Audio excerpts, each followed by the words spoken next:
This is Chona Andrade. She was a Native American field worker. Alongside her husband, Robert, a Portuguese laborer, she picked grapes to earn a living.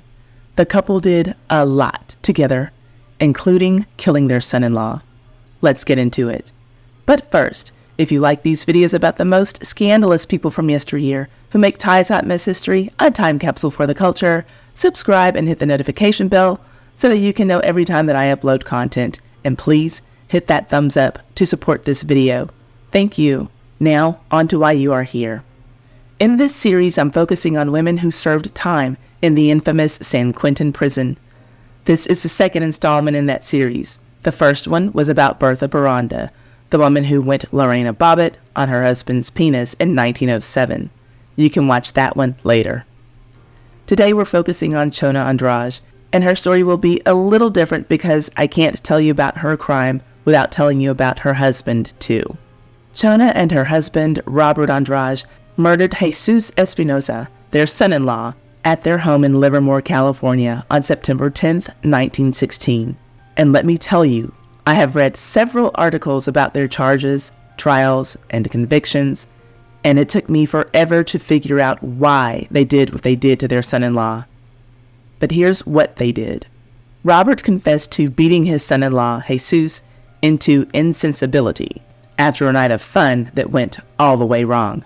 Apparently, everyone had been hanging in their hut, and that's how the newspapers described their dwelling, as that or as a grape picker's cabin. They were drinking heavily. I don't know what triggered Robert to start beating his son-in-law, but once he started, he didn't stop. At some point, Jesus stopped fighting back, and let's just say that he became unresponsive. Well, after Robert stopped striking him long enough to realize that Jesus wasn't moving, he was afraid that he had killed him, and he confessed that, in a panicked state, he poured coal oil all over Jesus' body and then set their cabin on fire, clearly in an effort to cover up the killing. He confessed to everything. That night, Chona and Robert's daughter, who was actually Robert's stepdaughter, was held in police custody for questioning because she was present for the entire incident when her stepfather killed her husband. And that's how the story was reported in the papers just 2 days after the crime occurred. But it only took a few more days for Chona's name to come up in connection to the crime, and the public would learn that her husband was covering up for her, for the part that she played in the murder. On September 15th, 1916, this is how the Oakland Inquirer reported the story. Quote, "Two arraigned for killing man.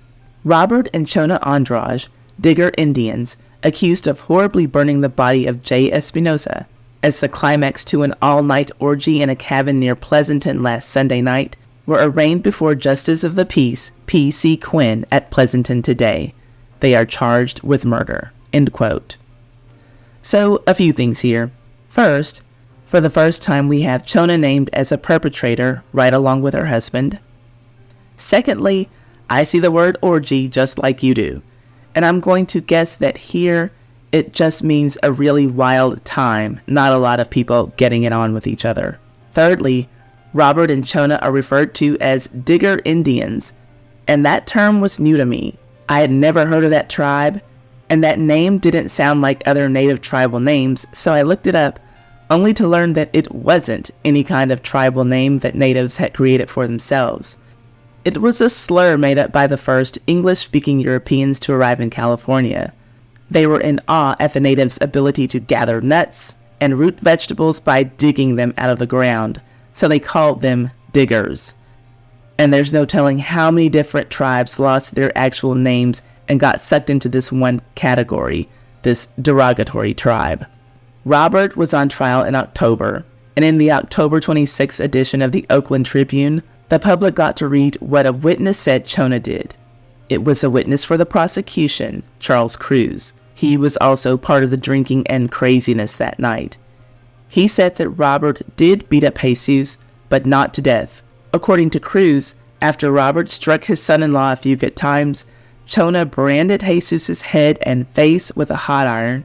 Then she soaked his clothing in oil, then proceeded to set him on fire while Robert held Jesus' struggling form to the floor.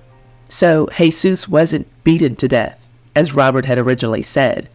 It looked like he was trying to cover for Chona, and after the beating, it was her actions that actually ended his life.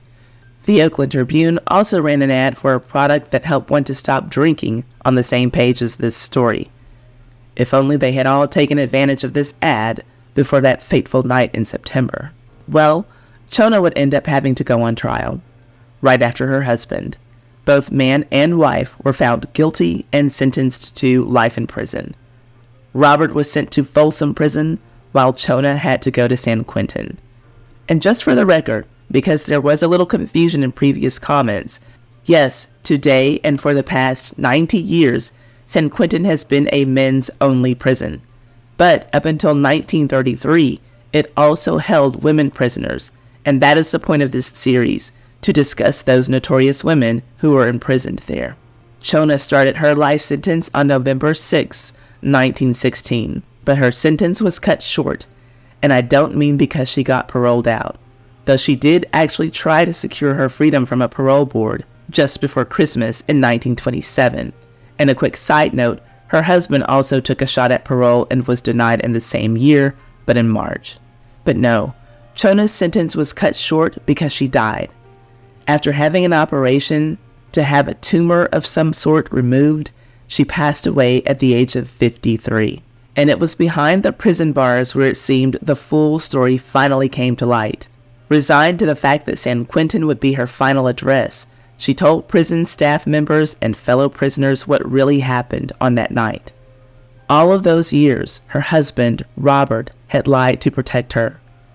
Her son-in-law, Jesus Espinosa, in a drunken rage, physically assaulted Chona's daughter that night. Chona, in response, slew him with a fire poker, then burned his body. All of the rest of that was true. She branded his face with an iron. She set his body on fire. According to Miss Josephine Jackson, the head of the women's department at San Quentin, Chona brazenly maintained that her husband was completely innocent and he took the blame to protect her. So I just want to say here that this happened in 1916, and I read almost every article from that year about this crime. None of them mentioned that Jesus had beaten Chona's daughter. Chona had been a beloved prisoner at San Quentin, adored by the warden, the head of the women prisoners, and all of her fellow inmates. This statement from the Oakland Inquirer's article about her funeral read, quote, Chona was the most picturesque character in the women's quarters. She wore large sombreros, dressed in colorful Indian wraps, and possessed the kindest soul of any inmate, according to her friends, end quote. All 128 women prisoners shared a moment of silence as her body was lowered to its final resting place at Mount Olivet Cemetery in San Rafael, California. They would have attended her funeral had she been buried on prison grounds, but her fellow women prisoners loved her so much that they put together the little money they had to raise the funds for Chona to be buried outside of the prison. They wanted her to have more than a pauper's tomb, and thought that she deserved to be buried outside of the prison grounds. After learning her story, they didn't see her as a crazy woman who randomly, violently attacked her son-in-law. They saw her as a mother who was protecting her daughter who never deserved to be in prison in the first place. This was their way of giving Chona, in death, the freedom that she deserved to have while she was living. They sent flowers from the prison gardens to adorn the grave. Some of the prisoners even woke up early on the morning of her funeral to make wreaths to send for even more decorations. At Folsom Prison, her husband mourned her loss. He hadn't seen his wife since his own trial. And just how things worked out for Robert, I don't know. I looked and I could not find. I don't know if he died in prison. I would like to think that after her story became public that he could have gone back to that parole board and gotten pardoned and lived the rest of his life free, but I just don't know what happened.